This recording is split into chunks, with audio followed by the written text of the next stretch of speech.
All right, my friends, we are live on multiple platforms. Trying to get, LinkedIn is not cooperating today. So the LinkedIn group is not going to be seeing today's show live. We'll see if we can try it again. But for the rest of you, welcome to Remodelers on the Rise live. It is the Thursday, February 18th, 2021 version. It is the first episode this week. I have been doing these mostly Tuesdays and Thursdays. Tuesday, it was just a snow day, just a good old-fashioned snow day for the kids. Stayed home, worked from home, snow blowed the driveway, and decided to cancel the Remodelers on the Rise show. I know that threw a wrinkle and a disappointment into your week. I apologize, but I'm here today for you. The purpose of the Remodelers on the Rise show is pretty simple. I approach business from a standpoint of the more that I give and help, the better it is for business. And frankly, it's fun to do that. There's remodelers some of you who will never pay me a dime, but I will help you. And I will give you ideas that you can implement. And I am thrilled for that. Some of you may need some extra help with coaching or to participate in a course or to sign up for, as you can see at the bottom there, Remodelers' so that you're staying in touch with previous clients. That's great too. But the heart of this is to serve you. And I'll start there. That attitude of serving your clients, serving your prospects with no thought of how it directly impacts you is a good frame of mind. When you are having an initial phone call with a new prospect, and you're having that call, and you're kind of maybe even sensing that it might not be an ideal fit, or you throw out a budget number and it's way over what they're thinking, we shouldn't have the attitude of just hanging up the phone. We should have the attitude of, how can I teach this person? How can I educate them? What can I do that would provide value? Or we keep front of mind, how do we serve? How do we help our clients? The more enjoyable business will be, and frankly, the more successful your business will be. I'm at my worst when I'm looking at a prospect or a client and dollar signs are in my head. I'm at my best when I'm looking at them and thinking, how can I best serve and help this person? So there's a little thought for your noggin to think about. And if you'd care to comment, I'd love to hear your answer to this question, get a little back and forth going. Please do not make me do all of the work on this Remodelers on the Rise episode. I would love your comments, your questions. I feed off of those. It's more fun that way. But you can start easily by just kind of saying in the comments, what's one win you've had this week? Answer that question. What's one win, W-I-N, you've had this week? I would love to hear the answer to that. Okay. Next up. Some people might be going, where's the sound effects, Kyle? Come on, man. You're supposed to be like sound effects like such as this. There we go. That signifies moving on to the next topic, although we've got a little comments.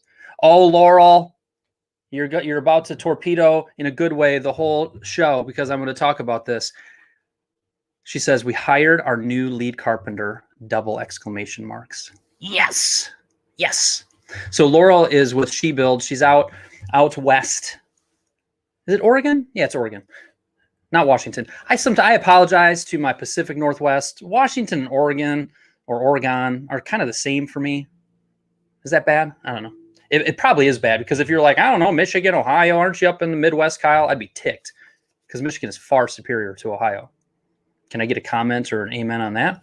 But Laurel, she reached out to me. She's part of Remodelers community. I think she was listening to my podcast a little bit ago. And we've done a little bit of one-on-one coaching over the last few months. And remember when she reached out to me inquiring about said coaching, she said, and I quote, maybe paraphrasing, but pretty much quote, I am prepared and ready to take over the world. Meaning I want to grow this stinking business. And the work that we've done is setting the foundation for her to do that. Laurel, if she was live on here, she would say, my numbers were a little bit of a mystery. I wasn't confident and clear on my markup and job costing, and she's done a tremendous job to really get a handle on that. So this is a big step. That is a huge win. I have been waiting to hear if he accepted that position. Excellent. Way to go. You're even going to get applause. And it is Oregon. Good to know. Anybody else with the old what's one win you've had this week? I will I'll share, just because Laurel popped up there, and then from a conversation I had this morning. In Laurel's case and in my client I was working with this morning, if you rewind the clock 6 months and you looked at their or you asked them about their financials, their profit and loss statements, their cash flow, just said, how's your numbers? In both their cases and in a lot of other cases, the answer to that was met with frustration of, I don't stinking know where the money is. Like, I'm working hard. We've got, I've increased my markup a bit, but there's just not as much at the end of the day that I would be expecting, that I would like to see. I don't know. I don't know how to fix it. I don't know how to understand this profit and loss statement. I don't understand, how to wrangle my job costing. And in Laurel's case and my other client who I'm thinking of from this morning, if you ask them why they didn't make money last year, instead of them going, I don't know, they would actually be able to tell you, I know exactly why I didn't make as much money as I was planning on last year. Here's exactly why. And often it is a insufficient markup to cover all of your expenses and your salary and the net profit goal that you have. Oftentimes there is a ton of slippage. You were expecting to make $12,000 of gross profit on that job, and you ended up making $9,542. But because you're not paying attention to that, it just slips away and you're not even aware of it. So when you start to really understand your numbers, you can look in the rearview mirror and say, I know exactly why I wasn't making money. And oh, baby, when you get to that point where you can actually say that and you know the answer to that, buckle up, because you're on your way. Once you understand your numbers and you understand what your markup needs to be, and you understand your job costing, your estimate is going to get better, your confidence in your sales, you're going to sell what you need to, and you're going to understand your numbers, which is going to make you successful, aka profitable, aka enjoying this hard business that you guys are all in, but making good money with it. So thank you, Laurel, for your comments. Congratulations on that new Lead Carpenter. It is a huge step in your business. And also, it sent me on that little rant about numbers. Anybody else have any wins from this week, or any other comments, or any other way to go, Laurels? All right, cool. I wrote this little thingy-majigger this morning, and what would be helpful is if I had it pulled up in front of me. I'm just going to read it. I'm going to read it. I was just getting to my office. I was getting ready to work on this finalizing slides for a webinar. By the way, I'm doing a webinar in 51 minutes. Bailey, if you're watching this, can you put the link to said webinar in the comments? We have over 100 people signed up for it. It's going to be good. It's actually going to be really good. And I need to find a slide. There we go. So I was sitting there, and for some reason, charging more came to my mind, and I went on a little bit of just a quick little write of some content. Here's what it says. Do you want to serve your clients well? Charge more. Does that sound counterintuitive? Maybe so. But when you charge more, you can hire better employees. It's true, isn't it? And you can offer benefits to your employees to keep the great ones around and not having them go to one of your competitors. When you charge more, you can buy better tools to help you do your job better. You're more efficient, productive.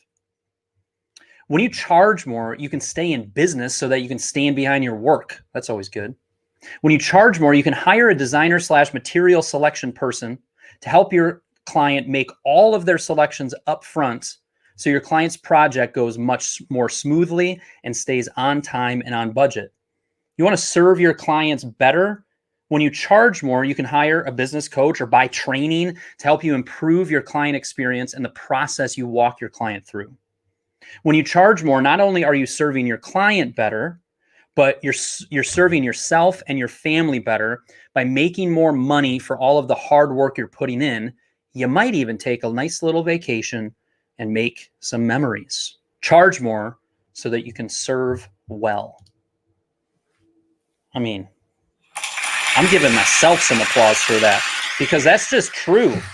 All of that stuff is true. If you want to build a successful remodeling business, you do, a lot of you do, need to charge more so you can afford to do that. And isn't it interesting, that thought of you want to serve your clients better, you need to charge them more. And you need to build that value and the experience that you deliver to them. It's an interesting thought. Cool. There's the old webinar registration. All right, what other wins you got, people? What other wins you got? I just did see a like from my boy Kevin Thacker with Priority Homeworks. And since I'm just looking for things, I think I might just talk about Kevin for a second. In particular, something he just sent me. My boy Kevin and I have been doing some one-on-one coaching. And we've been talking about sales process, some marketing stuff, and a lot related to the numbers. And Kevin, our conversations are private and not privy to anybody else, but I would say a couple meetings ago, I was kind of like, come on, Kevin, we've been talking about this. You got this. Buckle down, do it. Come on, you got this. There's a lot of motivational talk.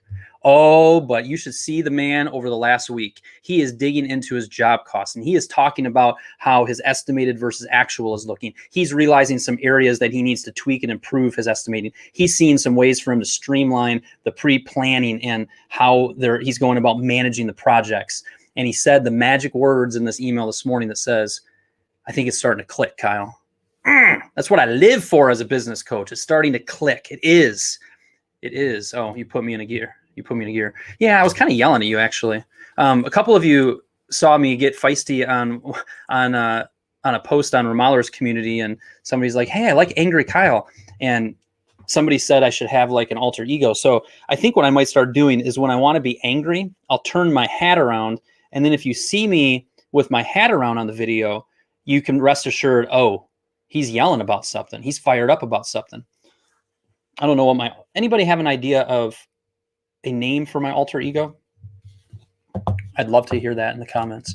Somebody said, love that. That was related to that whole spiel that I just went through in order to serve your clients better. If you go to StreamYard.com/Facebook, that was Jake Armstrong. Jake, never talked to you before. I see your name occasionally pop up on the Remodelers community. Thank you for listening in on the old Remodelers on the Rise today and commenting. Again, if you go to StreamYard.com/Facebook, you can click a button to approve so I can see your pretty face on there. All right, excellent. So that was related to charge more. Next up, this is a quote, not from me, from somebody I coach, and he canceled it. He canceled our meeting last week, and he said, Kyle, I was listening to one of your podcasts, and you were talking about sometimes you just need to take a mental health day. And I said, did I say that? Well, that does sound good. And he said, tomorrow I'm going fishing. And he ended up calling his dad up, who he hasn't fished in a while, and they went and did some fishing. I have no idea if they caught anything, nor do I care. It was a day for him to connect with his dad. It was a day for him to step away from the business. It was a Thursday too. And he needed a break. He needed a stinking break. He's been working his butt off. He's in the position in his business where he's trying to break through that section of things where he's still in the field because he needs to get that work done and produce that work. But he's also needing to be in the office to work on design and estimating and running the business. So he's trying to bust through that, which a lot of times you have to put in more work during that little phase in order to bust through, get enough revenue coming in and backlog coming in that you can hire somebody else and pull yourself out of the field more. That's the little bubble he's in right now. So he needed a day off, and it's good. It was good for him. It helped with his mental health and well-being. And we've got to take that seriously. That can sometimes just be an afternoon. Again, it's wintertime, it's COVID times. Like, we're all not doing as well mentally as, on the whole, this country is not doing well mentally compared to when it's summertime, when things aren't as chaotic, when there's not a global pandemic, etc. So make sure you're taking time to care for yourself and turn your stinking email off in the evening. Give yourself some breaks. By the way, if you work less, I bet you're still going to get just as much done. Our work expands to the amount of time that we give it. I'm always surprised when my schedule gets messed up and I end up, not purposefully working, an hour or an hour and a half less. Boy, when I get started working after being delayed for an hour and a half, I'm much more focused. I end up getting just as much done in that shorter day. So there's some thoughts, and it was related to one of my clients saying, I took a day off last week, which I loved hearing. Next topic on the Remodelers on the Rise live show, which, by the way, you see the sticky note right here? We've moved on to blue sticky notes. Up on the wall in my office here, it spells out RAP, which stands for Remodelers Autopilot. That's what it stands for. And it is a tremendous way for you to stay in touch with your previous clients. You know those 120, 140, 160, 180 previous clients that you've built your business on because all of your revenue has come from them. And you know how that one that you did a year ago, that nice kitchen remodel for $68,000 that you did? Isn't it kind of rude that you haven't reached out to them at all since you completed that project a year ago? Isn't it smart marketing to stay in touch with them, to stay top of mind with them, to have your name and your logo and some good content in front of them consistently? I think it is. I know it is. And so do 60 plus other remodelers who are signed up for Remodelers Autopilot. If you go to remodelersAutoPilot.com, you can try it out for $1. And then I will take your business name, I'll put it on a sticky note, and I'll put it on my wall, which is very exciting. RemodellersAutoPilot.com. I feel like I could do commercials. This one says more trade, I suppose I need to hit the chime. This one says more trade partners to produce more work. This advice has been coming out of my mouth frequently over the last few weeks as a bunch of remodelers need to get work produced and they're shorthanded. They are working on recruiting new team members. They are interviewing people, but the fact remains they are shorthanded. There are two ways for you to get work produced at a faster rate. Number one, you have more in-house team to produce it.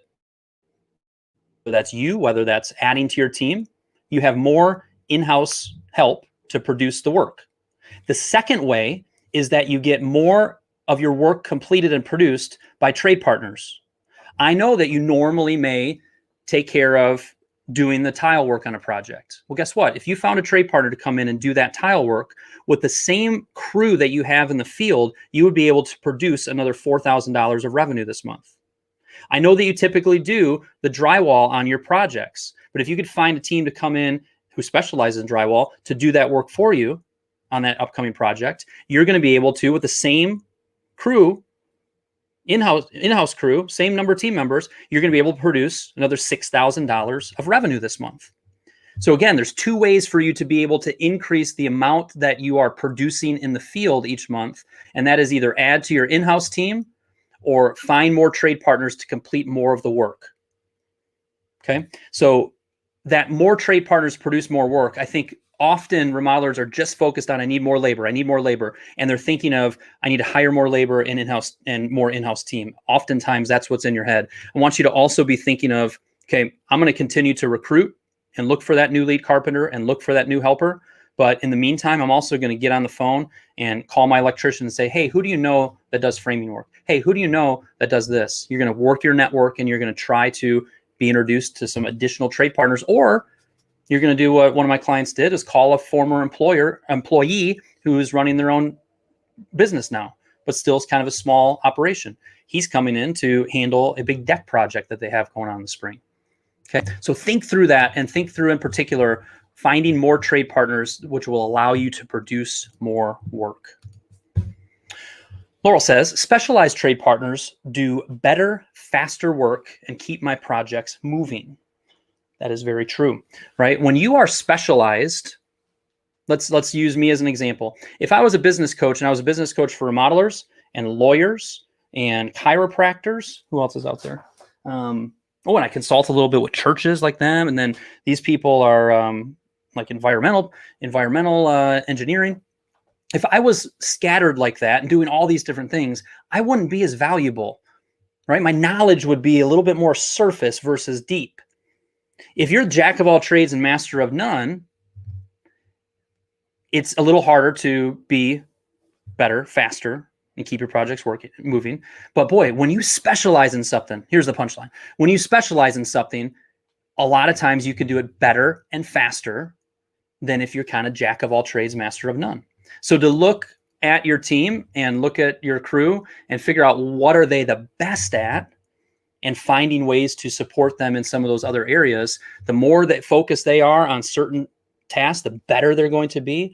And frankly, bringing in some outside trade partners can be a big help. So just keep considering that. It's a strategic decision.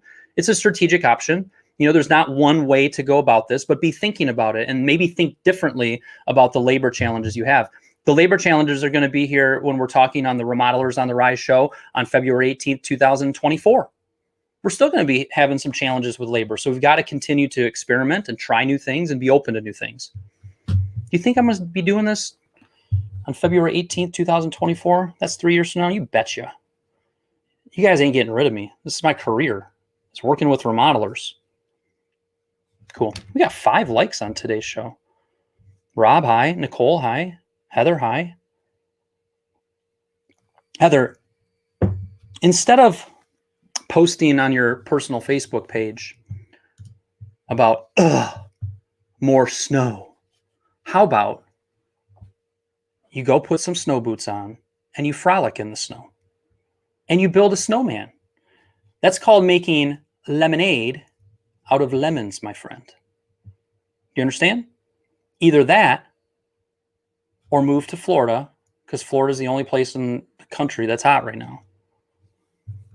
Who else do I want to pick on? Nicole, I don't know you, but I do believe you signed up for the webinar that's starting in 37 minutes. Look forward to seeing you there.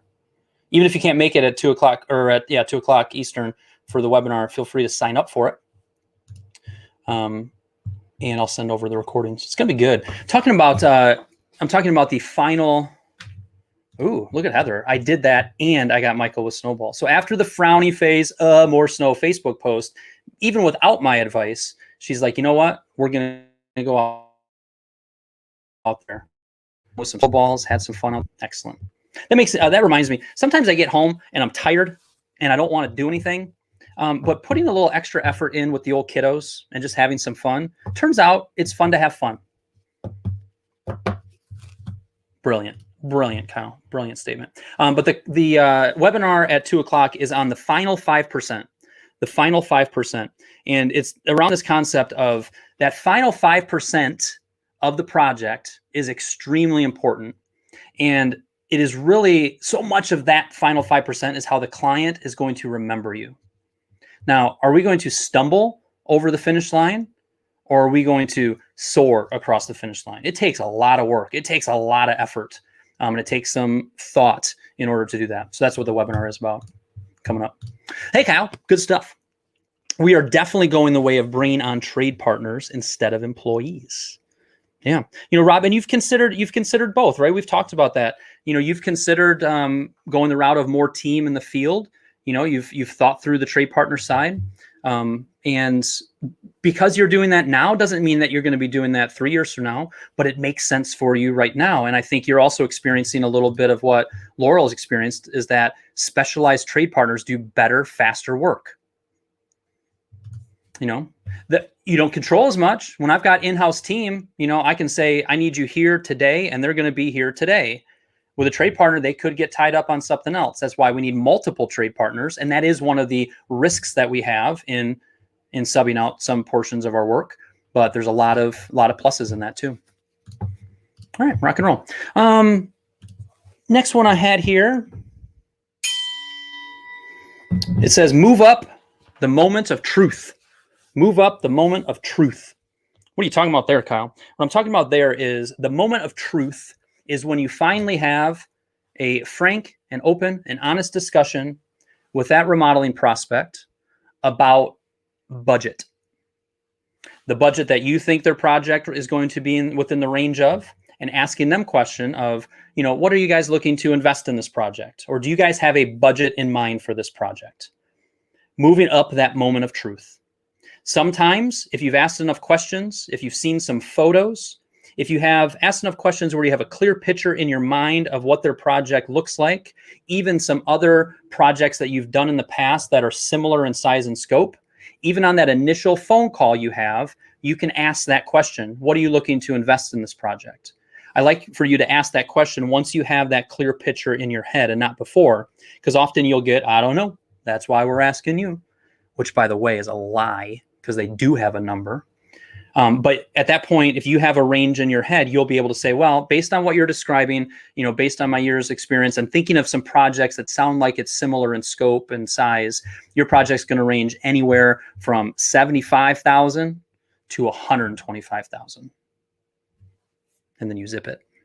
Right. And that's a big range. And once they either say, yeah, it's kind of what we're thinking, or their jaw hits the ground, you say, look, that's a big range. And the reason for that is because there's a lot of decisions to make. There's a lot of design decisions, all of the selections. There's a lot of moving pieces. So if that's kind of within your range, we can do blah, blah, blah. So often we push that moment of truth too far into the process. And what that results in is wasted time. Geez, Kyle, you're pretty definitive about that. It's true. I don't like you guys to waste your time. Your time is precious. Your time is limited. The other thing that does is by getting that moment of truth out there sooner rather than later, it allows you to weed out prospects and that aren't a good fit for you. It allows you to start talking about your design and project development process and how that works. But it gives you more time to work with the limited and more select number of people who you've had that moment of truth with and you've had the conversation with. And if you have more time with fewer prospects, that means that you're going to get into more details before that contract's signed. You're going to actually have all the decisions made, all of the selections made. You hate allowances. We don't want allowances because that leads to last minute decisions.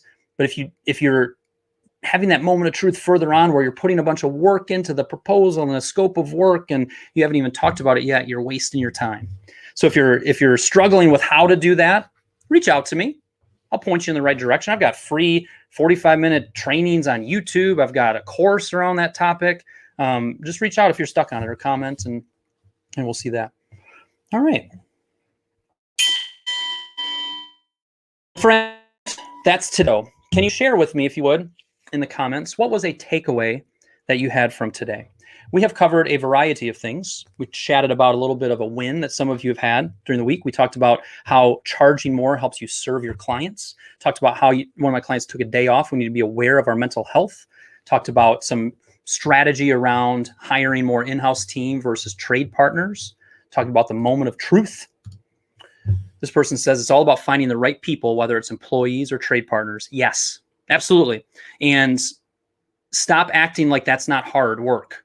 Stop acting like putting a generic posting out there on the interwebs is going to lead to the perfect candidate. It could, but we need to have the attitude of a lot more than that. This is a topic that you need to really, really be committed to day in and day out. What is something today that I'm doing to introduce myself to a new potential trade partner? What am I doing today to be networking and talking about or creating content or putting, job postings out there so I can try to find my best employee? That could be, as one example, picking up the phone and calling the HBA and saying, who are all of the drywallers that you have as part of your organization, right?